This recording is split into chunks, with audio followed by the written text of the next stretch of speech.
strategies for homeowners that are in high risk fire areas. For example, my friend Bill wanted me to ask you this question. So he lives in a high fire danger area with a home on 5 acres. And can he get any breaks if he does make his home fire safe and has water storage with a pump, that kind of thing? Does that factor into it at all? So it used to. Now they want a fire hydrant that's publicly fed because what happens with fire storage, water storage tanks, may have electrical pumps. They may not have the feed. They may not have power to that, wells. It used to be if you had a river or a swimming pool, they would consider that a fire hydrant because they could pump it out. But because of recent events, they don't. Now it's a fire hydrant and it has to be publicly supplied. I have one neighborhood that has gravity fed fire hydrants throughout the properties, and there's probably 100 homes in there. They're certified. The fire marshal has said it produces a certain amount of pressure, which is eligible for a fire hydrant credit, but they don't get it because it's gravity fed. So with regards to just the future, I will tell you, I go to a lot of fire safe council meetings. They are probably the best grassroots effort to help homeowners get to the compliance for the defensible space. Defensible space has come, and it is becoming a big subject. Defensible space if you go to the Fire Safe Council websites, you can find that there's information about defensible space and fire hardening. So right now they're working towards that zero clearance area where it's the 0 to 5 foot of your home where there's no combustibles.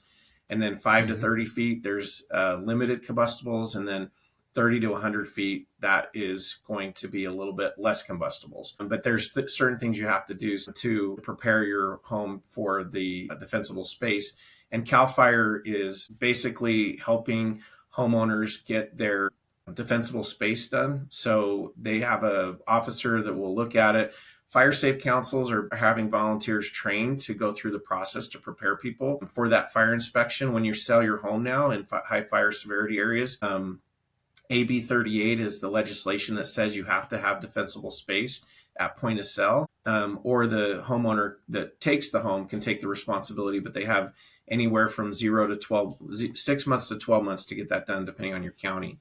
So just get involved with fire safe councils. If you don't have one in your neighborhood, you can go to the main county fire safe council and talk to them. Sometimes there's money available for them to help you prop up the nonprofit. They help you with quarterly meetings. I go to probably 2 a month and talk about the insurance market. I think there's 36 in El Dorado County. There's 8 in Amador County. So definitely get involved with the fire safe councils. The home hardening will be the kind of the next thing. Do you have what was the website to get So is he in El Dorado County? Yes. Office of Wildfire Resilience. Start there. And then El Dorado County Fire Safe Council. Okay.